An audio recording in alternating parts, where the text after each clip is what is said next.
tal? Bienvenidos una vez más a este su programa Visión Política. Transmitimos desde Culiacán, Sinaloa, México, Café Punta del Cielo. Hoy el tema se lo vamos a dedicar al Sindicato Nacional de Trabajadores del Estado de Sinaloa, la sección 53. ¿Por qué se lo dedicamos? Por buenos líderes, por excelentes dirigentes sindicales que se preocupan mucho por la educación, que les conmueve mucho que los niños no tengan clases, que para ellos lo principal es la educación. Sobre eso vamos a platicar. Carlos Báez, bienvenido. Ya estamos de nuevo con ustedes, amigos. Hagamos ciudadanía en la educación, que es la parte del desarrollo de cualquier ciudad, de cualquier pueblo, de cualquier país. También Juan Manuel Partida. Buen día. Asunto multidisciplinario con un montón de vértices, de la educación y el sindicato de maestros. Asimismo, don Jorge Luis Telles Salazar. Gracias, Miguel Ángel. Listo. Bueno, pues de entrada, a ver, Carlos Báez, ¿cómo ves la situación esa? La preocupación de los líderes del sindicato del CENTE 53 por la educación de los niños y adolescentes. Bueno, antes hay que tomar un punto de referencia para que el auditorio tenga la precisión más exacta. Usted recordará que entre el 2012 y 2013 el Congreso de la Unión, el Senado de la República, aprobaron a través del proyecto Pacto por México lo que es la reforma constitucional en materia educativa. Esto permitió pues que se constituyera, luego de las reformas constitucionales, valga la redundancia, la Ley General de Educación, la Ley de Instituciones Nacionales para la Evaluación Educativa y la Ley General del Servicio Profesional Docente. Esto, por supuesto, ante el desastre en materia educativa que hemos tenido en este país y ante la intención de poner orden en materia educativa en este país. Esto, por supuesto, ha dolido, ha lastimado a los líderes sindicales, al propio sindicato, al grado que el Bester Gordillo, por razones que usted quiere, está presa, y por otras razones los líderes sindicales empiezan ya a presionar a las autoridades estatales para tratar de tener algo de control de lo que ya es inminente. La educación estará y debe estar a cargo del Estado, y eso no lo han entendido ni lo han querido entender los dirigentes sindicales ni los sindicatos, y por tanto se dan escenarios como los que seguramente vamos a discutir en esta reunión. Don Juan Manuel Partida, usted ya vio la introducción esa. Sí, tiene razón, tu amigo Carlos, aunque yo señalaría que hay vértices distintas en esto del control del Estado de la educación. Ahí tenemos, por ejemplo, estados como Oaxaca, como Guerrero, como Michoacán, como Chiapas, donde la Coordinadora Nacional de Trabajadores de Educación, el DF incluso, donde ellos tienen el control casi absoluto, y el gobierno federal, el Estado, con mayúsculas, no ha hecho absolutamente nada. El CENTE, el sindicato oficial, entre comillas, ha sido más dócil en cuanto a operar la reforma educativa. Y por supuesto, lo dijo muy bien Carlos, hay resistencias naturales. El sindicato antes controlaba absolutamente los nombramientos. O sea, el secretario o el subsecretario y los coordinadores, un montón de funcionarios de la CEPIC, el delegado del ISTESIN, maestros nombrados no por el gobernador directamente, sino en consenso con el sindicato. Ha sido así. Y si había una promoción, un maestro nombrado como director, como supervisor, era palomeado por el sindicato y era el que decidía. Eso está empezando a cambiar y es una parte, porque hay muchos otros factores que vamos a comentar luego, de estos conflictos, indudablemente, que es un asunto politizado y en el que, debo decir también, los maestros tienen parte de razón en algunos de sus reclamos. Habría que ver sobre lo que dice aquí Juan Manuel Partida. En efecto, en los estados como Guerrero, Michoacán, Oaxaca, no está vigente la ley de educación. Son estados que no aprobaron, que no han aprobado la ley de educación y que no han adecuado su legislatura correspondiente. En cuanto a que los que mandan a coordinador, pues en efecto, así es, pero mandan a coordinador, pero muy en complicidad con el gobernador, Sí, muy en sí, complicidad con el gobernador, porque el gobernador ha sido sobre emplazado incluso por el propio presidente de la República, para que meta orden. Les han demostrado cómo la coordinadora es la que mantiene ahí el control. Y ojo, estamos hablando de la coordinadora, de la CENTE, no del CENTE, que son diferentes y que son organismos que están entre sí. Finalmente, a la hora de la hora, los sistemas de lucha pues son los mismos. Aquí en Sinaloa, el paro de ayer, del jueves pasado, indigna ciertamente a todo el mundo, indigna mucho, sobre todo a los padres de familia. Por un lado, porque es un día perdido. Por otro, porque en los matrimonios modernos trabajan papá y mamá y son días en los que no tienen manera de cuidar a los niños o a los alumnos ya que están en primaria o secundaria. Entonces les causa un serio conflicto en su vida familiar. ¿Por qué? Porque trabajan los dos, porque son días que no tienen previsto ellos qué van a hacer con sus hijos. Entonces esto causa un problema. Pero yo recomendaría aquí a Carlos, a Juan Manuel, a Miguel Ángel, que no nos vayamos de bruces. Yo no es un tema que domine mucho y se lo comenté a Miguel Ángel cuando me lo recomendó, pero sugiero, no nos vayamos de bruces. Los maestros también tienen algo de razón. Quizás esta práctica no sea la más aconsejable. Hay que ver nomás cuánto gana un maestro, cuál es el sueldo que tiene. Yo desconozco, como tú lo decías ahorita, ojalá Carlos le entre mucho al tema, los 500 millones de pesos que dicen que les debe el gobierno. Yo no sé si se los deberán o no se los deberán, o cuáles serán los acuerdos, pero me parece muchísimo dinero. Un gobierno que no le pagan ni a los proveedores, ¿cómo va a pagar 500 millones de pesos? Quizás esto sea, hasta qué punto sea lo más grave del asunto. Quizá Carlos nos pueda explicar más, que tiene más elementos. A ver, Carlos, si tiene los elementos en la mano, yo creo que vale la pena. Bueno, parcialmente, porque no he revisado los convenios o los contratos que pudiera tener tanto el gobierno del estado con el sindicato, pero a lo que ellos han mostrado en el boletín que colocaron afuera de todas las escuelas y en el boletín que hicieron llegar a los medios de comunicación, el mismo sindicato, la sección 53, firmada por José Silvino Salazar, el dirigente de la sección 53, acusa al Estado con estas palabras, dice, ante el daño que está generando a la educación el Estado. Es decir, como que el gobierno del Estado está generando un gran daño a la educación en el Estado. Suspendieron clases, llamaron a todos los maestros a poner una cartulina donde llamaban a todos los trabajadores a no presentarse a trabajar. ¿Qué denunciaban? Bueno, una serie de puntos petitorios no cumplidos en convenios recientes e históricos que ha venido teniendo el sindicato.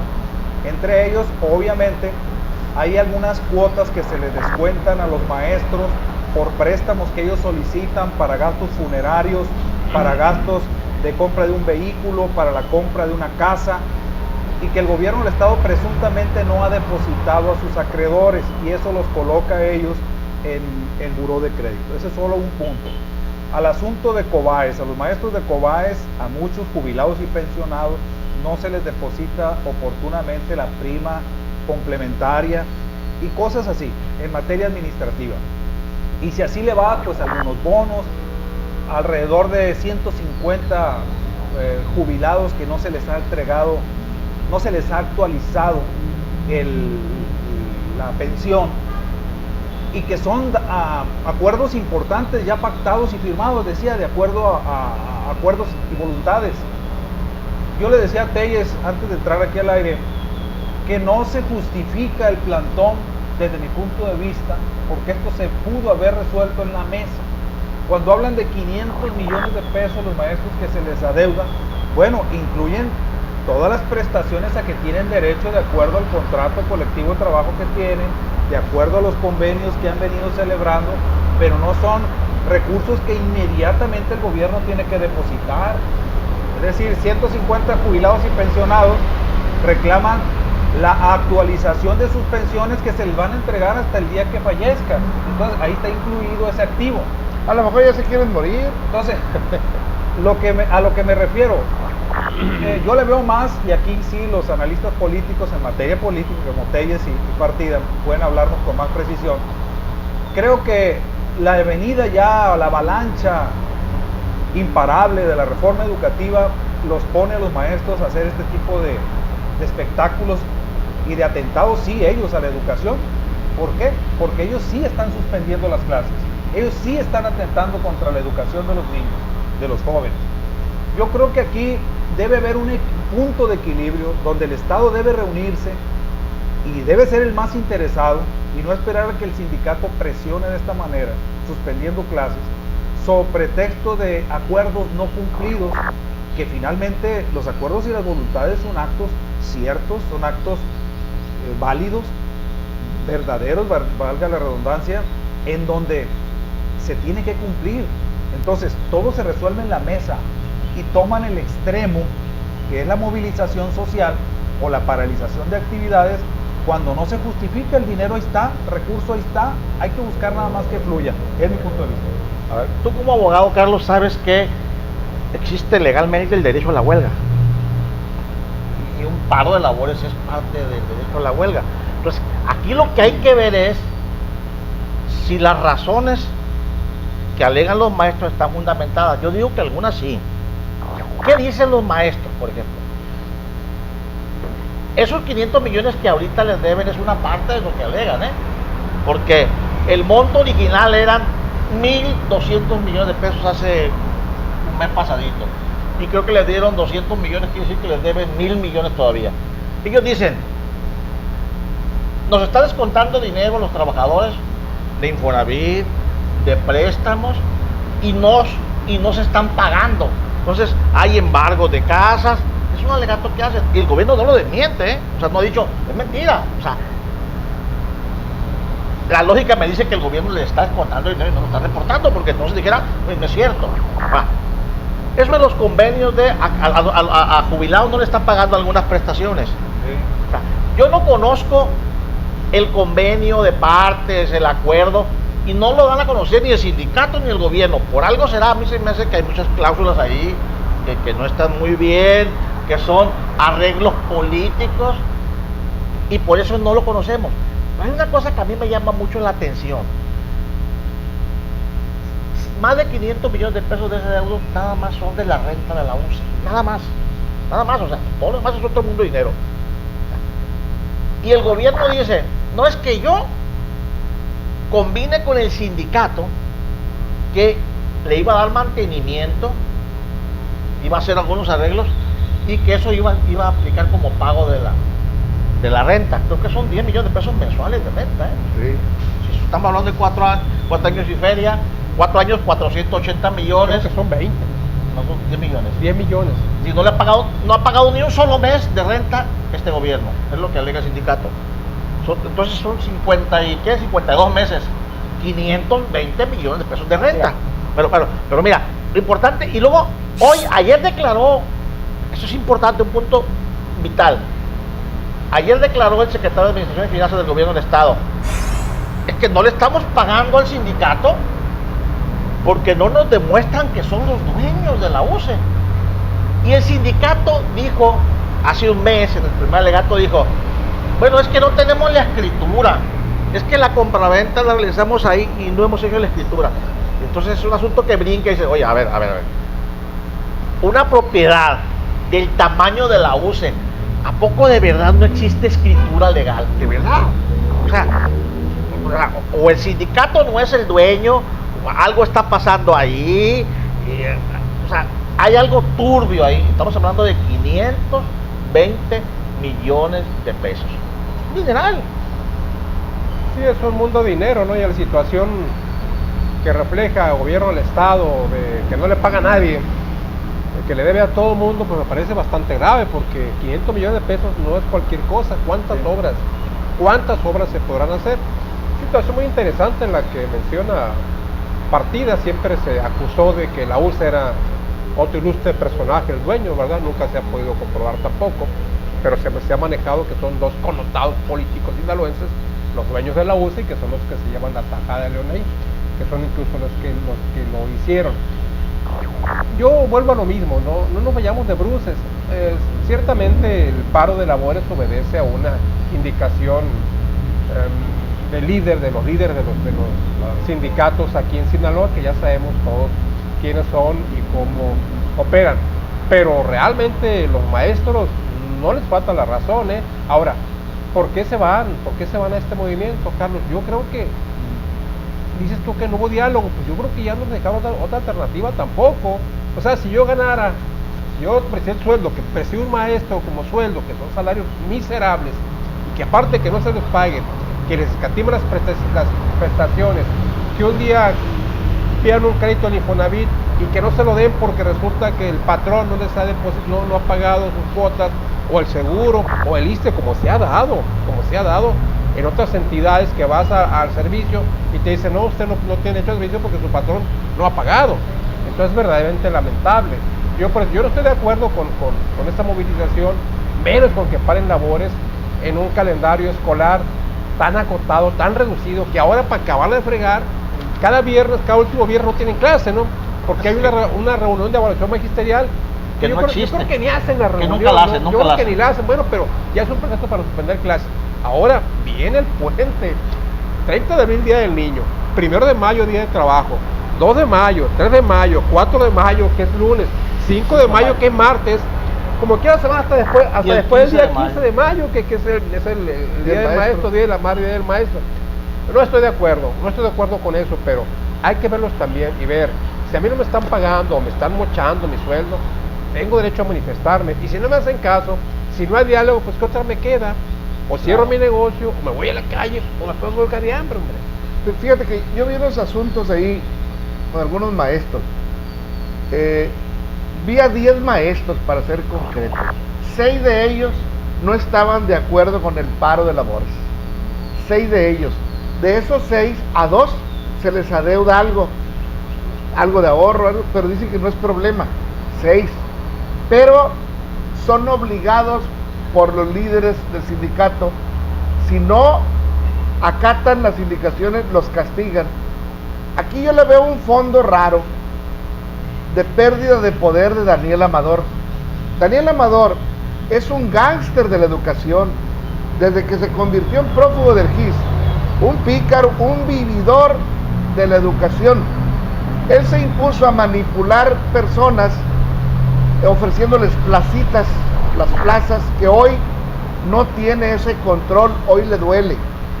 Hoy está batallando él, su Encima y el, o ¿cómo se llama el partido que hicieron los maestros? Encima. El otro, el Nueva Alianza. Están batallando. Pero ahí no tiene nada que ver la situación. Ok, de acuerdo. Miguel quiere que lea la plaza Pero fiesta. voy a los maestros. Están batallando ellos por el recurso para mantener esa vueltecita. De esos 500 millones que se habla, pues ya se habló antes de 2000, que llegaron 2,000 millones de pesos. Entonces, de esos 2,000 solo se repartieron 800. Y 1,200 parece que se perdieron en una de las bolsas de los dirigentes, de esos multimaestros que tienen hasta 19 plazas simultáneas, porque les gusta mucho dar clases. Y jamás han tragado el polvo del GIS, menos ahora que ya no se usa. Pero el fondo lo veo muy político. De esos maestros que hoy están cobrando, muchos de ellos son impuestos por el sindicato, no reconocidos por la SEP, y ahí está una estira y afloja. ¿Por qué? Porque las plazas las tiene que validar la Secretaría de Educación Pública, y ellos dicen, pues ¿cómo te voy a pagar si yo no tengo esas listas? Vas a una escuela donde tienes registrados a 10 maestros y los formas a todos, y hay 22, y los otros 12, ¿dónde salieron? No, pues este es el encargado de darle cursos a la maestra de danza que vamos a contratar, el encargado de cargar el violín del maestro de música que ya no trabaja. O sea, se me hace una estupidez, porque políticamente están jodiendo a la educación. Políticamente, un grupo de pícaros, de vividores, encabezados por Daniel Amador. El gobierno tiene su culpa. Una, porque no ha caminado por donde debe ser, y otra, porque lo ha dejado crecer más a este pícaro, que abusa de los maestros, los utiliza como carne de cañón, se jode a los niños en educación y chantajea al gobierno con sus acuerdos en lo oscurito. Ándale, vamos, traigo aquí toda la perrada de maestros, ellos quieren 10 pesos, dame 5, les doy 2 y me quedo con 3. Ya chingamos todo. Pero el gobierno se deja querer también. Ese es el problema, que va encaminado. Un problema que viene desde muchos años que se ha empezado a limpiar, pero todavía hay mucha porquería en esto, ¿eh? Sí, mira, hay un conocido proverbio popular que dice, no tiene la culpa el indio, sino el que lo hace compadre. Que aplica perfectamente bien. O sea, conocemos los vicios, los cacicazgos que hay en el CENTE y en la coordinadora a nivel nacional. Sinaloa no es excepción. Pero el gobierno es el principal responsable, no pone orden. Y además, yo coincido con el señor Telles, tiene muchas broncas el gobierno, no le entra al conflicto porque incumple con sus obligaciones, porque está desviando el dinero, como lo hace con el STASE. En todos lados tiene adeudos el gobierno del Estado, en todos lados, ¿eh? O sea, el sindicato de maestros no es la excepción. Entonces, tiene la voz chiquita el gobierno. Si no tiene fuerza, si no tiene voluntad, con estos incumplimientos, el que se dice, a ver, hijo, a ver, no te pongas al brinco porque te balconeo y a ver qué problemas hay. Entonces mejor me quedo calladito. Les dije que nuestros analistas tenían opiniones muy crudas, muy fuertes, y las acaba de escuchar usted. Yo me concentro en la reforma educativa. Esta reforma educativa va a dar este tipo de reacciones, donde indudablemente el sindicato de maestros y sus dirigentes van a sentirse lesionados en sus intereses. Reitero lo que inicialmente dije, claro que los trabajadores sindicalizados también se ajustan a la normatividad y tienen el derecho a huelga y tienen el derecho a manifestarse. La Constitución lo establece como una garantía constitucional, y por supuesto que yo estoy de acuerdo en que los maestros se expresen y se manifiesten. Lo que dije al inicio es que no estaba de acuerdo, no se justificaba desde mi punto de vista una suspensión de clases cuando esto se debió haber agotado en el diálogo. Pero esto va a seguir dándose porque, de acuerdo a la reforma educativa, el Estado, al estar tomando control de la educación como debe ser en un Estado democrático, donde un Estado constitucionalmente está obligado a dar educación, a brindar educación y a garantizar la educación, pues nadie la puede frenar. Y si un grupo de maestros sindicalizados o sindicatos la está entorpeciendo, por encima de ese sindicato el Estado tiene la obligación de garantizar la educación de acuerdo al artículo 3º constitucional. Y bueno, ahora que se va a dotar de autonomía al Instituto Nacional para la Evaluación Educativa, ningún maestro tiene segura su plaza. Si no se capacita, si no se evalúa, si no se actualiza, va a perder su plaza. Y por supuesto que lo que están protestando en uno de los acuerdos no cumplidos es que el gobierno de Sinaloa no ha palomeado algunas plazas que el sindicato le ha hecho llegar, y aquí lo traía anotado porque es una de las peticiones donde tiene suspendida la evaluación o propuestas de nuevas plazas para los sindicatos. Yo creo que no se va. La reforma educativa va en serio, va fuerte, va firme, y si cualquier cosa que entorpezca la educación hay que avalarla, pero por supuesto sin entorpecer tampoco los derechos de los sindicatos, de sus trabajadores, ni de actos que no sean justos. Por eso decía que no se justificaba la suspensión de clases, pero sí la manifestación y protesta de los actos no cumplidos en un convenio previamente establecido. A ver, don Jorge Luis, nos vamos para el tema final. Como dice Carlos, bueno, toda intención es buena. La verdad yo tengo muchas dudas de que esa reforma educativa se vaya a aplicar con todo rigor. Y hasta la prueba, 3 estados no la aprobaron y no la han aprobado y siguen sin ley educativa. Y así como ellos, cualquier rato otro estado la puede desaprobar. Y Sinaloa, donde hay un líder, como lo calificó ahorita aquí Miguel Ángel, es un líder fuerte, con sí, todos los calificativos que tú ahorita, es un líder fuerte, que tiene un control real sobre el magisterio. Los tiene sometidos. Por algo es senador. No se puede negar, tiene un control real sobre el magisterio, no se puede negar. Ahora bien, mientras el sistema político mexicano seas juez y parte, el sindicato es una parte muy importante, y vete a saber si ahorita no están presionando ya por posiciones políticas. Hay una elección federal en puerta muy competida, donde encima el organismo Daniel Amador tiene 3 candidatos suplentes y está jugando un papel muy importante en tales y cuales distritos. Viene la elección del año que viene, en la que el propio Daniel está buscando ser candidato a gobernador. Si no es candidato a gobernador, cuando menos va a buscar una serie de posiciones políticas. No sé, Carlos, Partida, tú, esté de acuerdo que esto sea ya parte de este juego también. Totalmente, por eso sencillo, está politizado, casi está queriendo poner de rodillas al Estado para que le haga la chamba, lo que quiere. Ahora imagínense Sinaloa, con un gobernador de esa calaña, Dios nos libre, porque ahora no sé si mi amigo Partida desea un gobernador así. Yo estoy completamente de acuerdo con Jorge Luis en que tiene muchas implicaciones políticas. Coincido con que Daniel Amador, con sus defectos y virtudes, es un líder con mucho poder, con mucho control. Pero la reforma educativa nacional, yo quiero citar sobre este punto, en esos estados no ha funcionado. O sea, los gobiernos estatales no tienen la facultad para impedirla. Claro. Es una reforma constitucional avalada por la mayoría de los estados y aplica de manera obligada. ¿Y por qué no aplica? Porque esos estados no lo han hecho, porque tienen un control Porque no local, han querido, ¿no? y porque el gobierno federal Porque se hace prestan los pendejo. gobernadores. El gobierno federal se hace pendejo. Y se prestan los gobernadores Sí, también. o sea, la reforma educativa pues aplica cuando quieren y donde quieren. Esa es la verdad.